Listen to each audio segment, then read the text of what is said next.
I 2 år har ham her haft en rigtig alvorlig hjernerystelse. Vi har været kærester i 13 år og har børn sammen. Og så har han fortalt alle omkring sig, hvordan det er at have en alvorlig hjernerystelse. Han har fortalt alle omkring sig, hvordan det er en alvorlig hjernerystelse. Ja, Nu skal I høre, hvordan det er en alvorlig hjernerystelse alle sammen! I 2 år.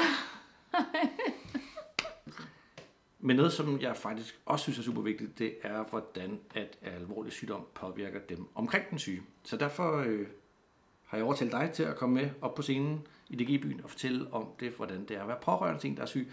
Og det er heller ikke altid nemt.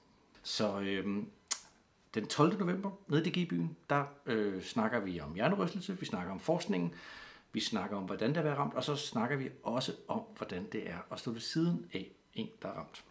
Jeg håber, vi ses. Okay, tak.